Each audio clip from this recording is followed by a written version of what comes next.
Welcome to the Fee for Dentist podcast. Dr. Sonny Spirit. Today, our guest, Dr. Roger Levin, and he's going to talk about if you're thinking of going out of network, you're thinking of dropping an insurance plan, what are some of the thoughts? What processes or analysis should you do to make the best decision for your model? And let's emphasize what your model is. And some people don't even know what it is. I think it's very informative. Roger's always got a good background and good information. As always, Fee for Service podcast brought to you by Kettenbach. Kettenbach has a brand new aesthetic nano hybrid composite. It's called Visalis Flow and Visalis Fill. It's 80% highly filled and great polishability. It's a wonderful aesthetic restorative anterior and high durability strength for posterior. It can fulfill all those needs. Very low shrinkage, so great marginal integrity. The shade guides comes in the flex shade system, shades A1 through A4, and also has a bleach and opaque shade. So hit them up at Kettenbach, 877-532-2123. Find out about the rep in your area and make it a plan to get some Kettenbach in your house. As always, thanks for listening. If you enjoy the podcast, like it, share it with your friends. That's how we can grow this and help more people. If you don't like it or you have suggestions or hey, you want to be a guest, reach out to me personally, sonnyspera@gmail.com. As always, have a great day, folks. Thanks for listening. My name is Drew Burns, and I'm a part of a small group of dentists who believe something crazy. We believe that the standard of care is just not good enough. We demand the best of ourselves and the best for our patients. We believe that the best way? No, the only way to practice dentistry is on our own terms. If you ask the dental consultants or the corporate CEOs, they tell you that what we're doing isn't smart, that fee-for-service dentistry is dead, and that the golden age of dentistry is over. Yet, while others focus on profits first, we focus on the patient first. And yet our offices are some of the most profitable in the entire country because we invest in ourselves and we are doing things right. It's our name on the door and it's our reputation on the line. My name is Drew Burns and I am a fee-for-service dentist. This is the Fee-for-Service Dentist podcast and these are our stories. Welcome to the Fee-for-Service Dentist podcast. Today we have a good old friend. It's like wearing that comfortable pair of shoes you've always had. Dr. Roger Levin is with us. And Roger has talked a little bit about, and I just want to start, but I'm going to introduce Roger formally in a second, but he started to talk about the popular subject of, hey, dropping plans. And I know sometimes it's just a knee-jerk reaction. And then there are some people who want data. And then like when we talked to Dr. Ben Burkett and when he talked about, worst case scenario, and he did the numbers and he had the graphs and all that. That's very helpful. But I think we need another perspective on it. And I think Roger's going to give that to us. So first of all, Roger, welcome to the show. Love having you. Thanks for being you. How you been? Oh, Sonny, I've been great. I am thrilled to be back here with you. You are one of the best thinkers in dentistry, and I always enjoy the conversations we have and the discussions and trying to do everything we can to be of help to our colleagues and the profession. And I hope today will be very useful for your listeners.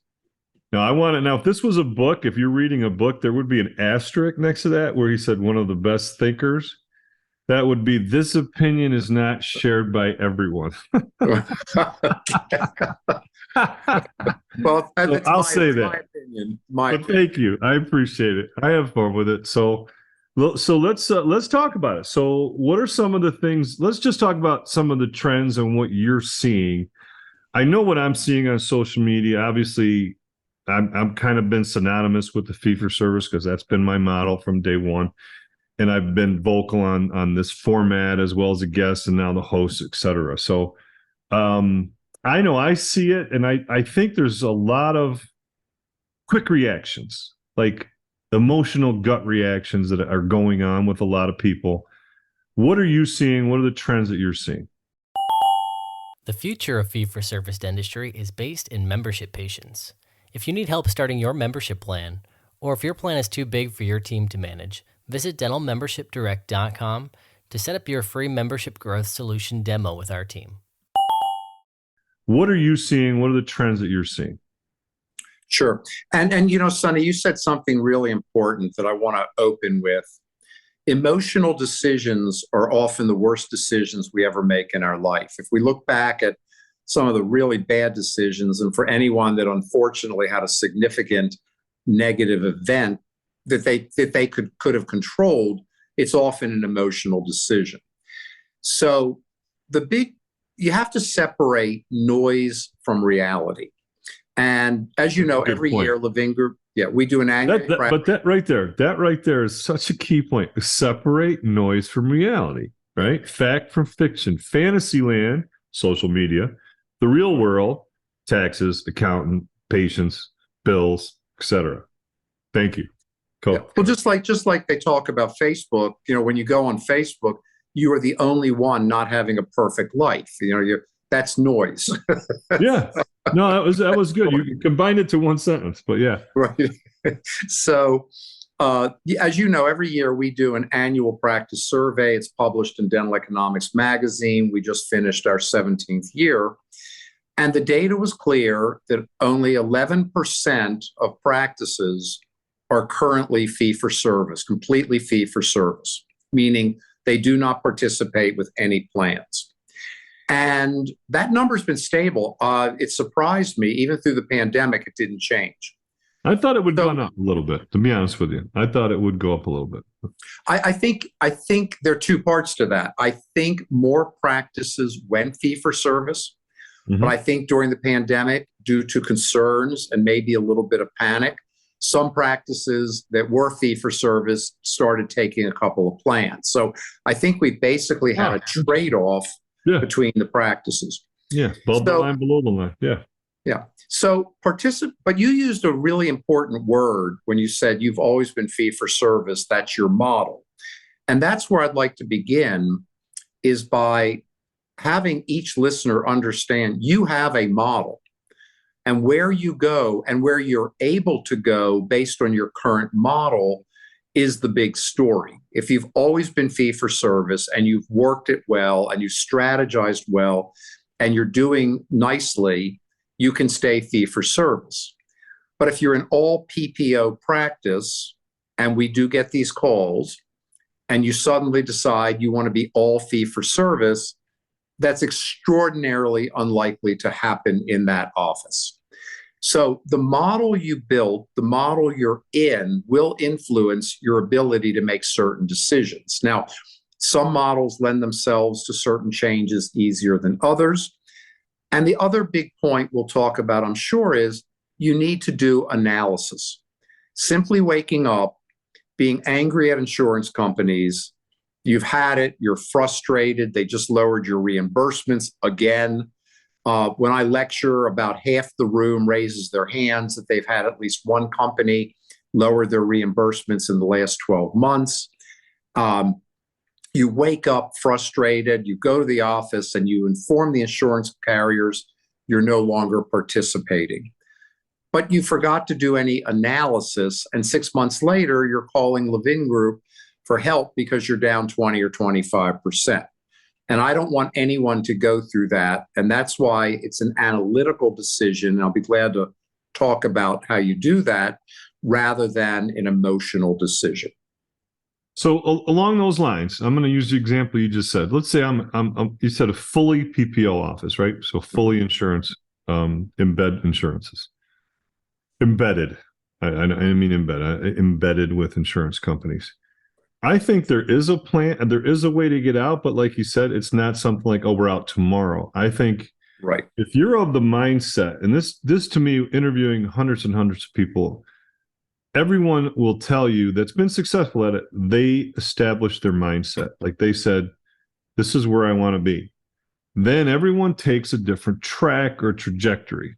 And what Ben sort of did with his analysis of the data was he looked at which one is the lowest reimbursing, which one, how many patients do you have it? Very detailed, math oriented. And I think if you at least have a plan and you said, all right, we're going to start to migrate out. And mitigate our damages. And how do you do that? Well, you got to have conversations with patients. You got to prepare them for it. It's not cold turkey. It's here's our plan. Explain the benefit to the patient or the why, and then you proceed in a timeline that they can move with. But if you just cut and run cold turkey, wham bam, thank you, ma'am, that is a hard line to establish and be successful. Oh, I couldn't agree more. Make haste slowly. And that's where the analysis comes in. If you're going to try to convert a practice that has a small amount of insurance participation, no problem. Because you have to put all the data together. Almost every dental practice in this country, and this is data, not opinion anymore, has a 30 to 50% growth potential. So 10 years ago, Sonny, you're different. You would have said yes. But if I said to you, and we've had the pleasure of working together and consulting to you, if I said to you, you got a 30 to 50% growth potential, you might have said, come on, Roger, maybe I got 5 to 10, but that's a pretty big number. And by the way, that's over a 3-year period. That's not a 1-year statistic. Right. Almost every practice in this country, we've got the data, has a 30 to 50% growth potential, mainly because they're underperforming, but they don't know it because they're working hard. And when you're working hard, you don't see the inefficiencies and the simple opportunities to do better. So now you got this practice, it's 13% insurance-based. You can eliminate that 13% and probably make it up plus 5 or 6% more in the first 12 months. Worst case scenario, you might be down 5 or 6% in the first year. And then the second year, you're up and up and up and up. And it's a wonderful growth trajectory. If you're 50% dental insurance based, you need to be much smarter, much less 75% or 100%. And the way we approach it, based on what you said, is we stratify all the plans, and I'll be glad to go through the 7 or 8 points of analysis. Yeah, and we start. I'm sorry. We should do that because I'm going to get to it eventually. But keep going. Yeah, but before I jump into that, because I want them to get, the way I teach is theory first and then very practical. Yeah, no, keep going. Yeah. So we're together on that, and that practice, we jettison the smaller plans first. Mm-hmm. And yes, wait. No, when you say smaller plans, let me understand what you mean by smaller plans. You mean smaller plans in terms of less revenue to the practice, or smaller plans, less patient numbers, or less least reimbursement schedule? The answer is yes. I sort of walked into that one, didn't I? Right. Would you like coffee or tea? Yes. Because we broke this down with Ben, and it was interesting because my philosophy was a little bit different than his. But I everybody says low hanging fruit, right? Get rid of the low hanging fruit first, right? So what would you say? What's my low hanging fruit? What would your advice be? Look for this in the plan. So what would we look at two? We would look at two things, and you have to think. There's no black and white here, right? We would look at revenue and patient numbers. Those would be the two primary areas to look at. Typically, a plan where you have lower revenue, you have fewer patients. So they typically go together, although they can veer apart. So I would take a hard look at revenue and number of patients. And then the plans at the bottom of the rung on the ladder are the first ones you eliminate, because I'm a big believer in testing. Mm-hmm. Now, let's put it all together, though, with what you said that was so intelligent earlier, which is you have to have a marketing plan directed to your patients to help them understand what you're doing, why you're doing it, how you're going to take care of them. And so that I don't forget later, sometimes we even put in a discount to those patients temporarily. It's a small discount just to say, we're going to help you through this transition. That's not universal, but it's one strategy. So we often start with the less impactful plans might be a good way to say it. Mm-hmm. Test that and then continue to move up over time going forward. Right. Now, the question I had when talking with Ben about it was he focused a lot on the reimbursement schedule. And I thought, no, I think if your plan, and this is what wasn't clear for him, I said, if your plan is to move out of it, then you look at impact. So to me, the impactful score is, okay, if I have a plan that reimburses 75% of my fee schedule, which might be high over another plan, let's say it's 50%, but that 50%, I have 50% of my patients in that plan. It probably makes sense for a lot of reasons, and I think you hit on it. I think it's testing. It's almost a little momentum and confidence too. So if your plan is to do that, now you approach your 50 patients and you get it down. You get your verbiage down. Your team, they understand it. It becomes more natural the more you speak it. And people are, a lot of times, I don't think they're listening to your words. They're looking at your body language and they're reading you. Are you telling me the truth? You know what I mean? Like, and sometimes, you know, when a person gets in your face, they got you on your heels. They're going to get the authentic you. So that's what I think the patient wants. Authentic, honest. What are you telling me, doc? I've trusted you for years. What are you saying to me? I'm saying to you that the way this model works, you can't survive. I can't provide quality of care that I'm comfortable with, et cetera.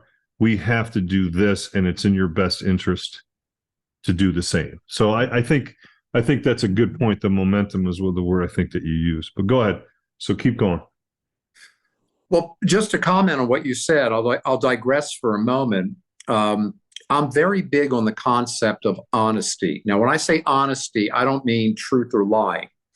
I mean just telling patients what you really think. So many dentists could increase their case acceptance instantly if they weren't hesitant about just saying what they think. Stop worrying about whether the patient will accept treatment. Stop worrying about whether the patient's going to believe you. Just tell them what you think, be sincere, and you will be perceived as so much more trustworthy. And that's what you're saying. And your body language should reflect it. But a lot of dentists actually are uncomfortable because we get defensive. Well, I'm leaving this plan because, and you look nervous about it.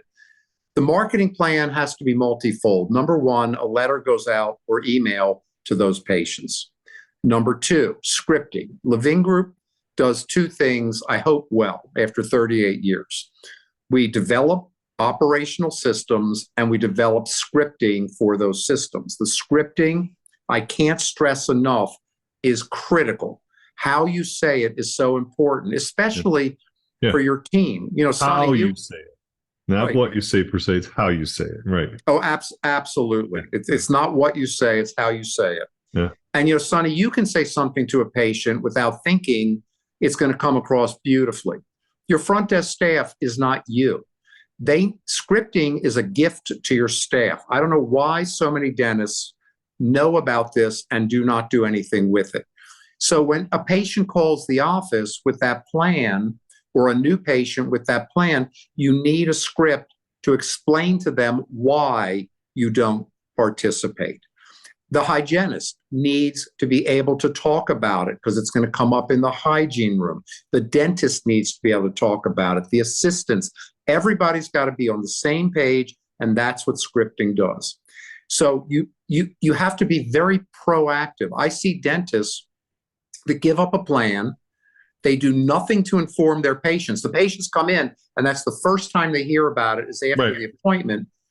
And I call it the 50% factor. I don't have data on this, but I'm also a believer in anecdotal information as well. I've seen so many cases where you end up losing 50% or more of your patients because you did not help prepare them for the transition. Right. So, like I had a patient, I'll give you an example. I had a patient an hour and a half ago, and he has a cavity on the distal of 18. He had 17 impacted years ago, taken out. And I told him he had it. I said, I think you should do something with it. So we took an x-ray 6 months later. It's a tiny bit bigger. And I said, well, I think you should do something with it. And he looked at me like, I don't want. I said, you can wait until it tells you to do something with it. At that point, it may be too late and your options may now be limited. And then I made the mistake. I said, he said, well, what should I do? I said, you got to do something with it. And I said, no one has a gun to your head. You don't have to. You can certainly elect to do nothing. I think you should do something with it. And I kind of made that little distinction. And that was more authentic to what I was really saying. I think you should. I don't think you have to, you know? Yeah, too many courses and articles I've read on case presentation, they border on tricking and manipulating the patient. I am certain, I've seen it over and over. Just tell patients what you think. Talk about the benefits. They don't want to be made into dentists. Spend most of your time on benefits. And again, the decision is in their hands. The other thing that we won't talk about today, but learn to have a great conversation with people. There's an art of conversation, and it's honest and it's sincere. And when you master great conversations, your relationships with people will change forever. I agree. Which is great. Yeah. Okay, so we're talking about some of the analysis. Okay, so what would be the next thing? All right, so once a year, we encourage practices to do the following. Analyze your insurance profile. Because remember, you've got a model. It could be 10% insurance-based, it could be 30, 50, or 100. And by the way, everybody, I have seen all PPO practices with massive doctor incomes. I have seen all fee-for-service practices with massive doctor incomes. I have seen all. I've also seen all PPO practices with terrible doctor incomes. And believe it or not, everybody thinks fee-for-service is nirvana. No, you have to run it properly. I've seen fee-for-service with terrible doctor incomes. And you never know that because your colleagues are not always in a hurry, especially to share the bad news with you. So you need to have some data. And the following, I'll try to talk a little slower in case people want to write this down. Every year, you analyze several key data points. Number one, what percentage of your practice revenue comes from dental insured patients? Number two. Now, wait, when you say that percent of revenue, that is not overall, like that doesn't count the patient's portion. That is just the insurance check, correct? No, it includes the patient portion. So okay, if you're a $1 million practice and you have $500,000 coming from patients in a plan, both co-payment and insurance payment, you are at 50%. Okay, so 40% of that, like of that 50, 40% might be insurance checks and 10% might be patient checks. Correct. Or 25. All right, I got you now. All right. Yeah. That's a good way to look at it because it's easy to get that insurance. You get that W-2, you get that reporting. It's easy to tally those numbers, but you've got to get the other data to understand what it really means. So good. Yeah, and if you don't look at this, you're not really paying attention to your practice as a business. This isn't hard. It just takes a little bit of time. Yeah. And if you have an office manager, they should be looking at this regularly. Mm-hmm. Okay, number two, what percentage of your patients are insured by a plan in which you participate? So now we're looking first at revenue, second at patient numbers. Number three, what percentage of your new patients in the last 12 months came from dental insurance plans in which you participate? All right, now that's the top line version, but then we drill down. Number four, what percentage of revenue is each plan of your total revenue? This is where we begin to break it down. What percentage of your revenue comes from each plan? So you can rank your plans. Just the insurance part? Or are we counting the patient? No. For the rest of this podcast, I'm always talking about insurance and co-payment combined. Okay. All right. Okay. Yeah, because that's a consistent measure you can look at. Mm-hmm. But that Number takes a little more digging. That's what I'm saying. That takes a little more. Well, theoretically, if you're in Plan A and you have 100,000 coming from Plan A, and you're $1 million practice, you now know Plan A represents 10% of your revenue. Right, but getting that, my point is, though, getting that information, it's easy to get the insurance because they send you a W-2. They tell you, right. we sent your practice $100,000 in insurance checks. You have to make sure that the copay portion or whatever the patient's paid, right, gets added to that value.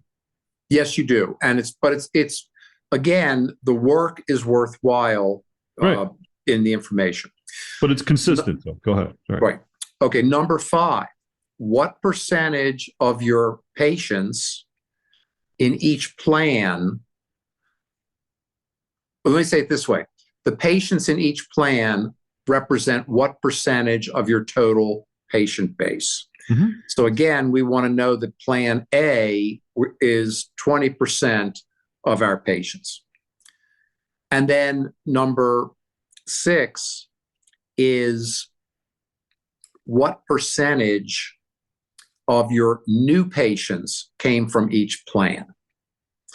So you can now, and typically the revenue, the number of patients in a plan and the new patients in a plan line up somewhat.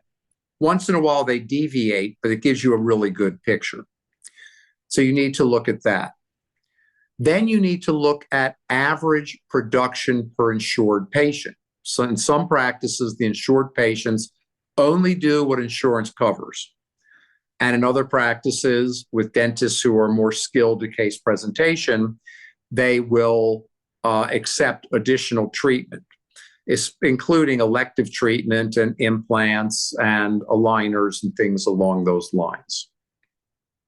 So you begin with it. That's our 7-point analysis. And then if we see something that doesn't make sense, we'll go deeper. But if you look at those 7 points, and I try to keep things simple and as easy as I can, not easy always, but as easy as we can, you're going to understand your insurance profile and your practice model better than you've ever understood it before. So what would they be looking for? So let's say a person does that every year. And because of the times and because of some of the things that some of the insurance plans may be doing or whatever you want to, inflation, your cost of labor has gone up, whatever, take your pick. Bottom line is it's eating away at your profit. Okay. Yep. So if you're looking at that, let's say you looked at that at 2020, 2021, 2022. Now we're in 2023. We're almost halfway through the year. What are some of the trends? If you're seeing that percent rise, right? So that person, I'm a doc, I say, oh, okay, I went from 60%. Now I'm at 75%. Number one. Number 2, my overall revenue is going down some because they've dropped their fees or my cost, whatever it is.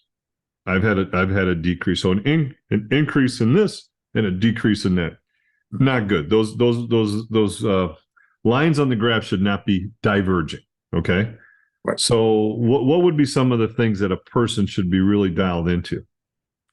Well, the first thing, this is June 2023. Yeah. We don't have full data for this year yet, but in the 2022 survey, we found that average practice overhead increased by 8.6%. So you've got 3 choices. Lower your overhead, which typically you might be able to lower at 4 or 5% at the most. Lowering overhead is good, but it's finite. It's limited. As I like to say, you can only cut once. Option 2, increase your production. That's infinite. Production can go up as far as you want to take it, theoretically, and the higher the production, overhead comes down. And option 3 is do both, which is the best option. The problem with dental insurance is that it has no relationship to inflation. I mean, what does every business do with inflation? They raise their prices. There's a steakhouse I love to go to. I take my son and daughter-in-law, and the $52 steak is now $72, and the 16-ounce steak is now 12 ounces. That's called shrinkflation. The problem with dental insurance is you can raise your fees, the obvious first choice. But if 50% of your revenue is coming from dental insurance companies, that 50% is not increasing. You raise your fees all you want. And in many cases, it's actually decreasing in the reimbursement level. So you hit on it just a moment ago beautifully. If you are 50% insurance-based revenue in 2022 or 2021, and now you're 65%, at least you know that your trend line is that more and more of your revenue is coming from dental insurance companies. You're becoming more dependent. And that's where you have to start making choices. Do I want to learn to manage this properly? Can I manage this properly? Or do I want to begin going fee for service? And one last comment, Sonny.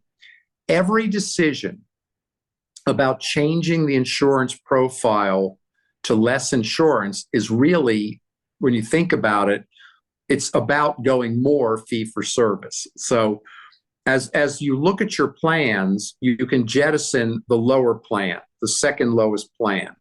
You take a breather, you see how that goes, and then you keep removing plans gradually and make sure you don't cause a huge problem, but that you're doing it properly and you're able to do two things: encourage your insured patients to stay with you and bring in enough fee-for-service based new patients.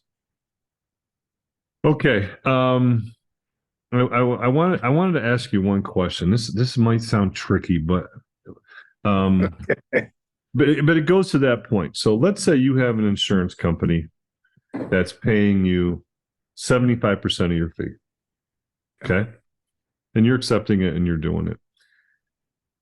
They're going to drop to 50%. Okay. So you send out the notice and you have the conversations and you migrate out of that plan. Where's that break-even number, right? Like, because I think, if you keep half of those patients, right, half of them, and they now pay your full fee, and then you miss the other half of the patients. Okay, there's the number of patients are gone, but the number you retain are now paying you more likely what you need or would like to survive. And now you have time to see more patients in that same vein.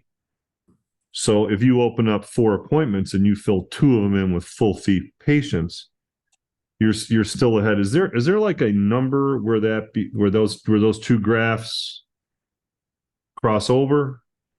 Yeah, where the curves intersect. Yeah. I do have a number. I want to preface it by saying you still should do the analysis. So you look at the mathematical analysis, but the answer is about 50%. If you lose half your patients, you're usually in a break-even situation.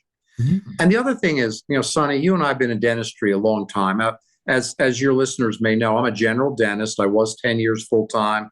You've been in clinical practice a lot longer than I was, but we both live this life. And we get confused. At the end of a day, you're super busy, huge volume, a lot of emergencies. We go home exhausted, but we feel good that we had this big, busy day. And then you go in the next morning, and I have a joke, how did we do yesterday? Oh, we made nothing, which is not true usually. But the point is, don't confuse volume with revenue. Don't confuse volume with success. Dentists get bent out of shape when they have a no-show, we'd like to eliminate that. But the point is that just being busy is not the key to success. We have to look at average production per patient, average production per new patient. By the way, focus on getting new patients. The new patients represent 200% to 300% higher financial value in the first 12 months versus a current active patient. So here's an example. We have a client I heard about in our Monday National Consultants meeting. Great point. There are a lot of practices like this. They're so busy they can't get their new patients in. Well, if we were having a scheduling podcast, I would talk about blocking for how do you mathematically know how many new patients you need. Here's the problem. If you can't get your new patients in, your production is going to flatten out or even decline. Yeah. You're super busy, your hygiene's busy, but if you don't get new patients in, you're not getting that more financially valuable patient. Therefore, production is going to be at a lower level. So one of the antidotes to insurance and going more fee for service for those that want to do that is more new patients, and then analyzing what's the average production per new patient. If they're coming in, they're getting hygiene and one restoration, well, that's not going to do it. So learning complete diagnosis also is very, very helpful for practices. Well, I think your point too is busyness. People confuse busyness from having a profitable business. Yeah. And sometimes you may have 3 patients, but the one patient sat, you did a root canal for you in a bridge. The other one, you took out 8 teeth and put in a denture, and the other patient, maybe you did 2 quadrants of restorations. Well, in the end, pretty productive day, dollar-wise. And you weren't running around like you had roller skates on. So the key is I always tell folks, especially with young docs, if they start with us, listen, enjoy some of those slow moments, because there's usually plenty of busy moments that make up for them, and right. And don't fret it. Just make sure that you can use that time to your advantage. Do something, call a patient, reach out, let people know who you are, where you are, or just call someone and thank them for coming in. Yeah, I would make the comment that you're absolutely right. Busyness is not productivity, is how I say it. Right. And, I have seen schedules where day after day, high volume, low production, and the dentist is exhausted. Mm-hmm. That's another thing is, over the course of a career, manage your energy, because you're going to be 55 and exhausted versus people who are 70 and rearing to go. Yeah. And the more fee for service you are, the lower your volume, the less exhausted you will be. So it's really important to look at that from a time management scheduling standpoint. The other point I don't want to forget to make is the more fee for service you are, the better your customer service needs to be.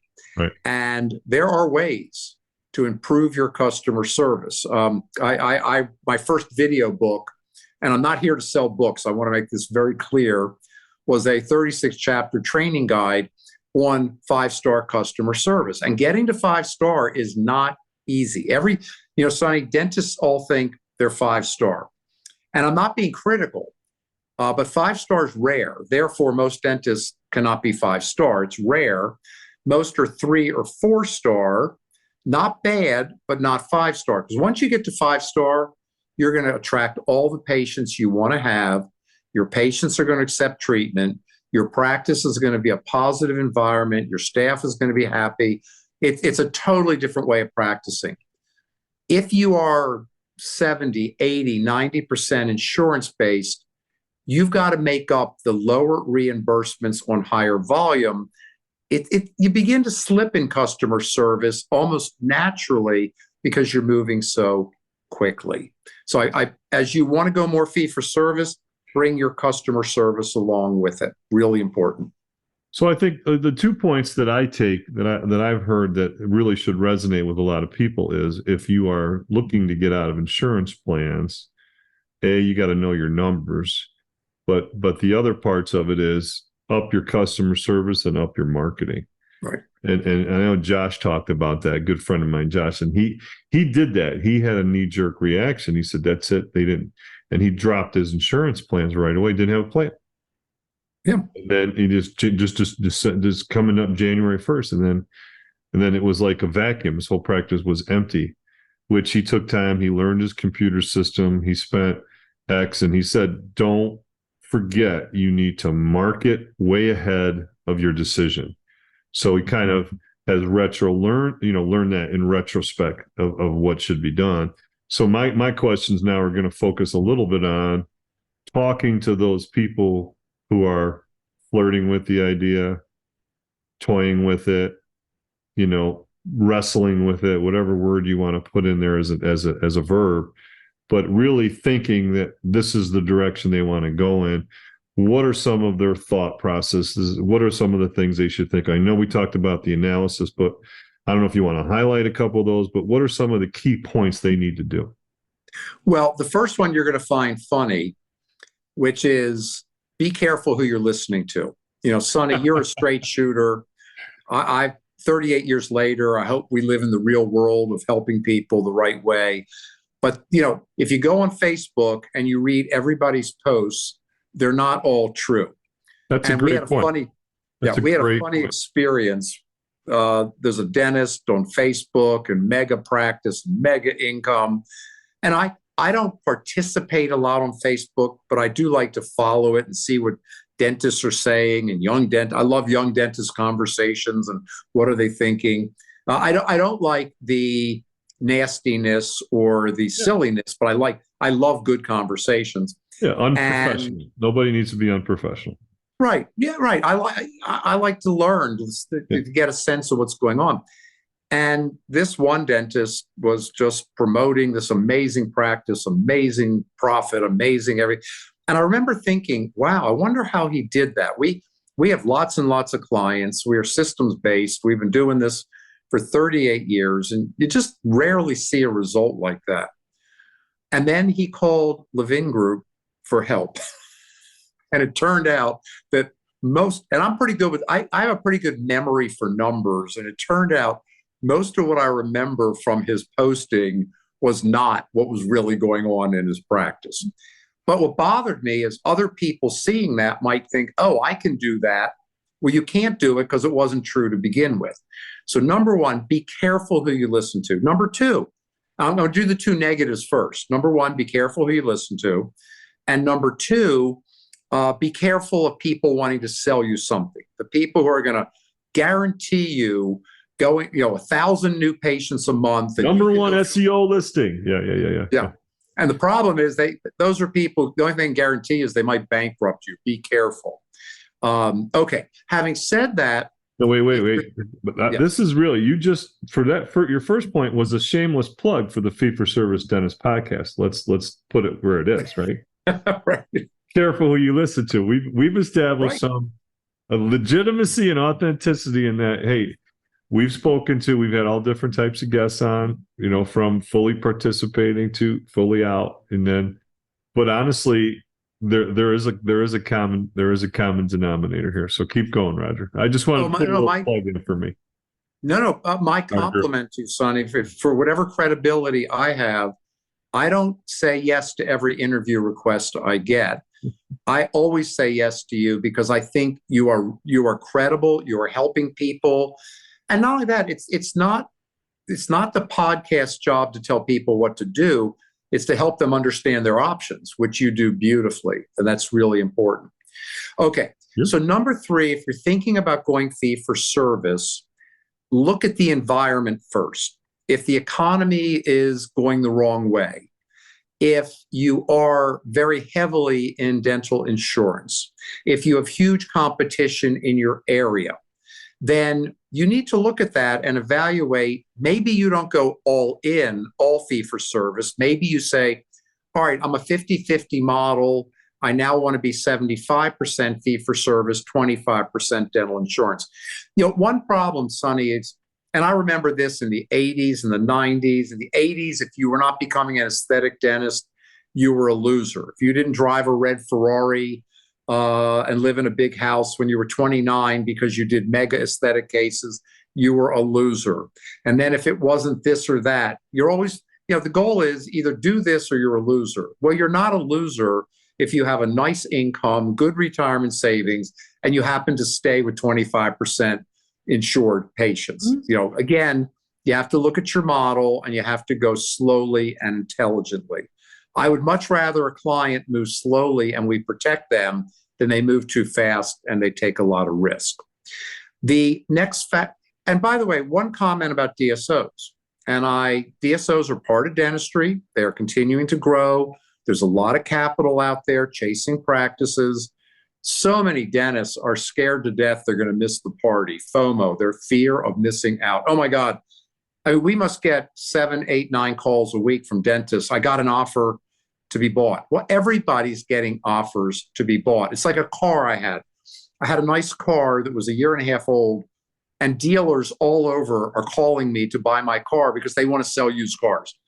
And I'm like, wow, I'm getting all these calls for my car. Had nothing to do with that. They want to buy the car so they can resell it and make money.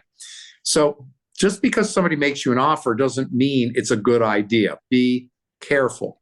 But the insurance point I want to make is DSOs get better reimbursements than you do. Now, not the 5-practice DSO, but if they've got 50 practices, 100 practices, and I've seen some of these numbers, so I know inside exactly what I'm talking about, they might get 30% to 40% better reimbursements than a 1, 2, 3, 4, 5 doctor group.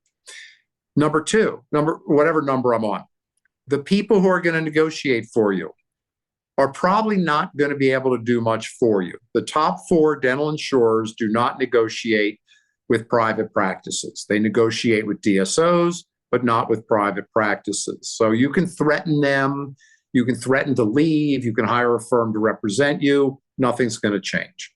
So if you want to go fee for service, I would create a 3 to 5 year plan. And over that 3 to 5 years, and for year 1, you can get started, I would begin increasing customer service, adding some marketing, increasing new patients, and decreasing your insured patients. And then it's all about vision and goals. Here's my vision. I want to be 80% fee for service, 20% insurance revenue, and then setting goals. And here are the goals I'm going to hit each year in order to make that happen. And it's a smart way to do things and an effective and safe way to do things. You mentioned it before, but you didn't bring it up again. I'd be curious. So you talked about case presentation and communication and conversation. I would think that in there you would want to say to the doc, look at your own personal style and what are some things that you can do that I wouldn't call this marketing. I would just call this maybe more execution. Right. Internally executing, getting the treatment plan, presenting it, providing more comprehensive care, which is going to actually should be promoting the beyond insurance desire from the patients. Right. But I think that's got to be a part of that too, like your own skills, your own personal skills, dental skills, whatever it is. Yeah. Well, let's separate the two. When I say marketing, I'm talking about specific activities to increase referrals. So you're right. Case presentation is not marketing. It's an operational system that includes both art and science. Right. And I never want to be self-serving, so I didn't say, like we teach that. But absolutely, if you are going to go fee for service, you've got to do certain things better because you're not being fed by insurance patients. See, hold on. That's a huge point because that was one thing that Ben said as well, too. He talked about that. He almost assumed it, well, because I'm in this plan, well, the plan sends me patients, right? Oh, yeah, they looked me up in the book, so that's, quote, my marketing. And that's like a marketing expense. So as you drop this part, you got to put that marketing money or that marketing efforts back into what you're talking about right now. So, yeah. You do. And let me come right back to that to add to this point. Most dentists don't think about insurance the way it really is. Insurance is nothing more than a volume-based discount. Here's the example. You go to Costco, you buy the 80-pound peanut butter, but the amount you spend per pound is a lot less because you bought volume and therefore you pay less per pound. That's what dental insurance is. It's a volume-based discount. You're saying to the insurance company, send me lots of patients and I'll give you a discount for sending me more volume. The problem with that is there's no economy of scale. When Costco gets the 80-pound peanut butter, they pay less for it. When dentists get insurance patients, we still offer the same level of care. It still takes the same amount of time. You can't do the second maxillary molar root canal in 10 minutes just because it's an insurance patient. So our costs are pretty much about the same. Our time is about the same for the insurance patient. And by the way, we're held to this thing called standard of care. So if you don't meet it, you may get sued, et cetera. Nobody wants that. So understand that the volume-based discount, you're saying to the insurance companies, I'll give you a discount. You send me more volume. This is my marketing plan. But case presentation, customer service, understanding the anatomy of a conversation, and there's real science on this, is not marketing. It's human relations. And Sonny, you and I have talked about this. I think the key to success and happiness in life is relationships. And the more fee-for-service you are, the better you have to be at relationship building. There's some people who love it. I'm one of those people. I love meeting people. I love talking to them. I'm interested in their stories. And I have many, many wonderful relationships. And when I look back on my career, it won't be about money. It won't be about a strategic idea. Those are nice. It'll be about the relationships, that the one you and I have that I value, for example. And that's how we need to think about our patients. The more fee-for-service we go, the better our relationships have to be, because those patients are truly choosing us to be their dentist and entrusting us with their care. Even the insurance patients do that, but not at the same level many times. Yeah, well, I think someone said it. I think they said that they're a patient of the insurance company, not necessarily a patient of yours. And you find that out, like if you were to say, listen, we no longer accept, insurance rectangle. Right. We're oh, okay, well, we're leaving. Oh, it's like, yeah, they're a patient of insurance rectangle. They're not a patient of Dr. Roger Levin, and it's a cold hard truth. But I think that, let me take that relationship one step further, because you talked about it when you talked about 5-star customer service and you described the model, and you said it. I don't know if people picked up on it. Happiness of the team, the environment, et cetera. So I think in the relationship aspect, not only do you have to have relationships with your patients, you got to have a relationship with that team that's side by side with you in the trenches, in fighting the war on tooth decay. But no, battling and handling, because just today we had a couple of patients that were out there a little bit that took up a tremendous amount of time. And if you don't have a patient, if you don't have a team that buys your culture, and you don't have that relationship that my assistant knows, okay, I got the tough one here, we'll pick it up later, and then there's a little hey Renee, great job, thanks for handling that the way you did. But the relationship component has to also permeate everyone around you. Yeah, the two measures that I use, and these are not data measures, these are philosophical measures. The first one, and before you even think about jettisoning an insurance plan, improve your relationships with patients. You want patients to be thinking, I do not want to leave this practice. Mm-hmm. You want the patient who leaves you because maybe they've got financial constraints and you drop their plan. You want them to be sad that they have to leave you. That's the sign of a great relationship. You cannot do this without your team. Your team, as I tell front desk people, and our consultants would tell front desk people, when you're talking to a patient, you are the face of the practice at that moment. Not the dentist, not the hygienist, you. You are the face of the practice. And number two, a beautiful business question to really understand how impactful you are. And I encourage our listeners, don't overestimate yourself. And I mean this in a nice way. I never criticize anybody. I never judge anybody. But this is a great question. If you left tomorrow, how much would you be missed? In a lot of insurance-based practices, you can just bring in the next dentist. It's plug and play. If we look at Aspen Dental, they've got over 1,000 practices. Most patients, year to year, don't know who their dentists are. They change a lot.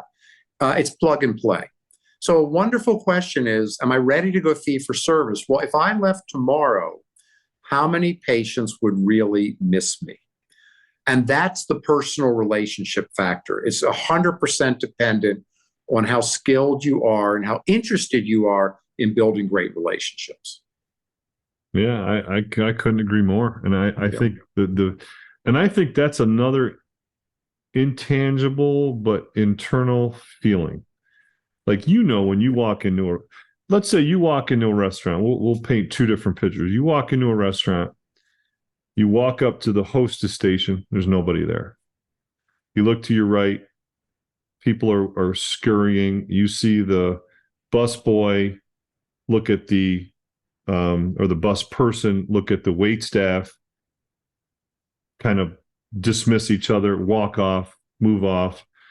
You might hear something in the kitchen, some murmuring, versus you walk into a place, someone is there, you're greeted, you're welcome. Can I help you? Yes, I want to eat dinner for two. Okay, let me check. Would you like to sit in, the section where the bar is? You want more private dining? Oh, we're going to sit in a booth. Okay, great. Janine will take you to table number 15. Completely different experience, right? Could be the same restaurant. Could be a pizza joint that serves pasta, right? Could be a $10 meal type of situation. Doesn't have to be high-end Morton Steakhouse or Ruth Chris, or it could just be, your average bar/restaurant. But it's completely different. And I think you get the vibe, oh, these people get along, or there's a culture here, right? And there's that relationship part, like I just think people sense it when they walk through your door. Yeah, and I'll give you one more observation I've had over the years. The more insurance patients you have, and again, there's nothing wrong with being an insurance-based practice if that's what you choose to do and the model works for you. But the more insurance-based you are, the team gravitates in their customer service level to the insurance patient, and the fee-for-service patients get treated the same way, rather than, oh, well, let's treat our fee-for-service with great service and our insurance patients with okay service, not bad service. You can't do that. There's only going to be one level of service, and it typically drops down to the lowest level. I'm not saying bad, and I'm not saying that insurance practices have bad service, because many do not, but they also don't have 5-star with a high volume. It's hard to have 5-star service in a high volume environment. Well, you can't serve two masters, right? You can't. You just can't. You can't play both ends, and that's what I talked to Laura Mock about. Like, she had her associate was in the plans, and she stepped out of it, and it was a tremendous internal, discord. And since that time, associate's out, practices fully fee for service. She's, quote, downsized, but she's ramped up her numbers by doing more of the things she likes and being more productive. But it was, to me, I was like, that's got to cause a lot of internal stresses, because you just can't play both ends. I think that's got to be, to me, that's got to be the hardest thing. If you want, like a doc, you said, listen, we want to be top service, we want to do this. And I think we can all say we service our customers as well as we can, but I do think that if you really want to fully commit to it, it's going to be very hard to do that at a regular rate and then at a discounted rate. No, in fact, I would advise let's say there's a practice that's 50% insurance today, 50% fee for service. They follow the example I used earlier. They gravitate the next year or two to 80% fee for service, 20% insurance. The culture should be everybody gets treated like fee for service patients, not everybody gets treated like the 20%. Really important concept. And by the way, when you give great customer service, you're happier. And one comment on customer service, it's not an accident. It's a routine. You do the same things every patient, every day, and you can easily and quickly have 5-star customer service.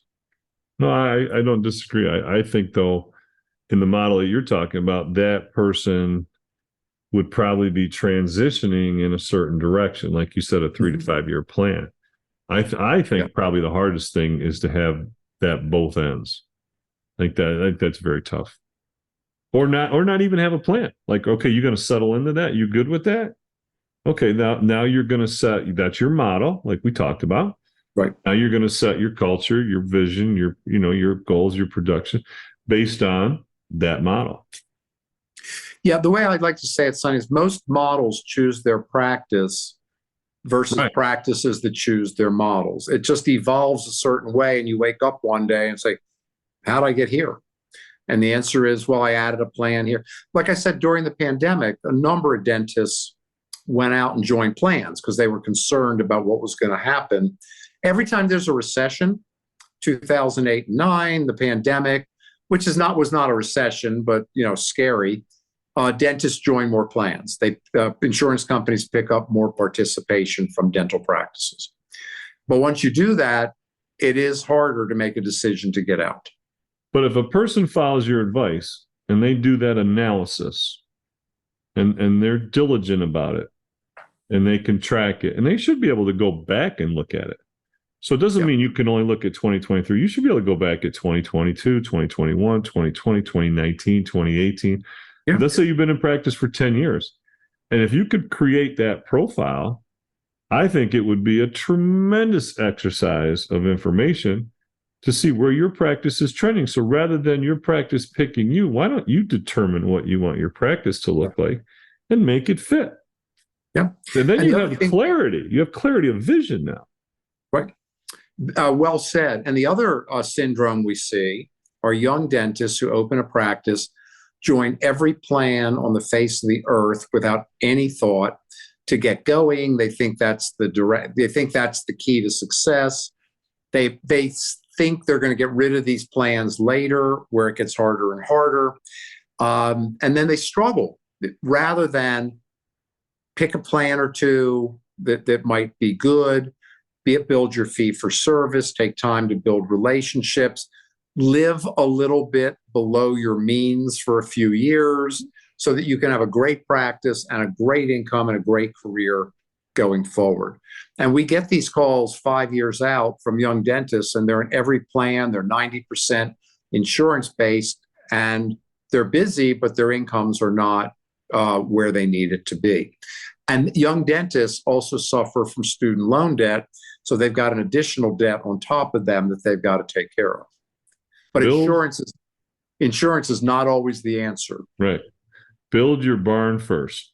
I think that's the key. And that's maybe live a little bit below your means at first, invest in your practice, your skills, your customer service, your relationships.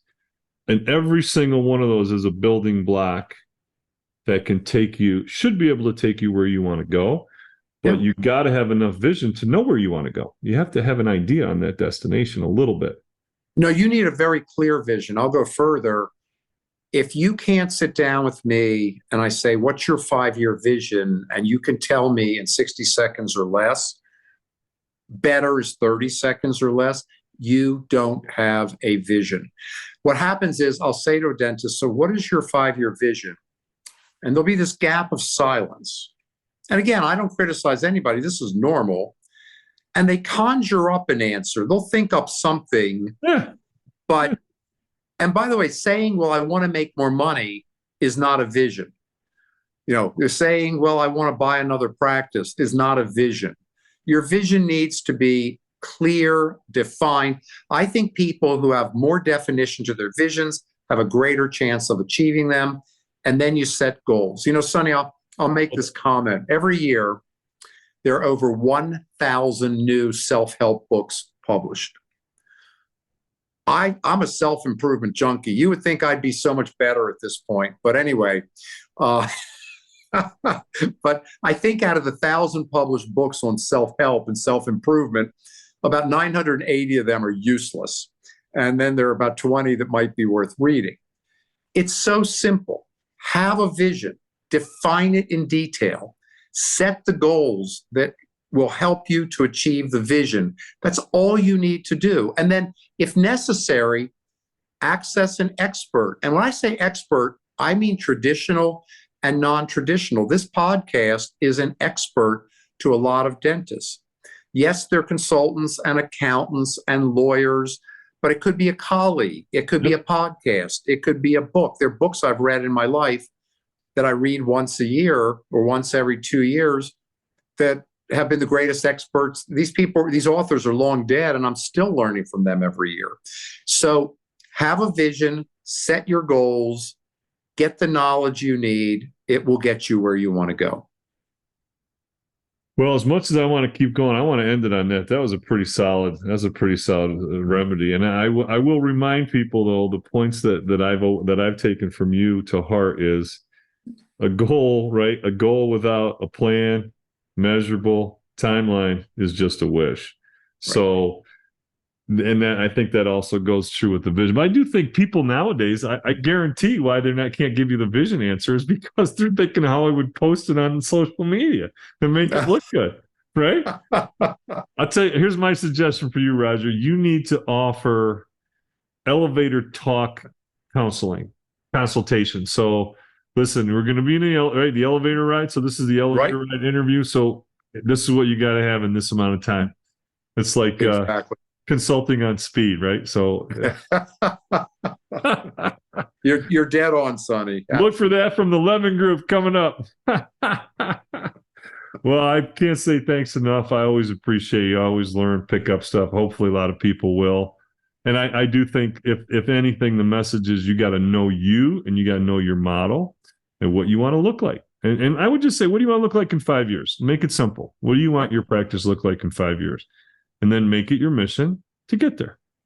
Absolutely. Yeah. And people can. I want them to leave with great optimism. You can do amazing things if you have a vision, you've got goals, and you have a plan. The problem is most dentists, and I get this, we get up, we go to work again, we go to work the next day. Next thing we know, 5 years went by without us thinking about where we want to be. Yeah. So I wish everyone the very, very best listening to this podcast. Thank you. Thanks for listening to the Fee-for-Service Dentist Podcast. If you would like to share your fee-for-service story, please fill out our contact form at ffsdentistry.com. Also, be sure to join our Fee-for-Service Dentistry Facebook group. For help starting your dental membership plan, visit dentalmembershipdirect.com and membershipmastercourse.com. Finally, for help with in-house financing, visit dentalfinancingdirect.com. And don't forget, your story is what you make of it. This is your name on the door and your reputation on the line. Thanks, everyone. We'll see you next time.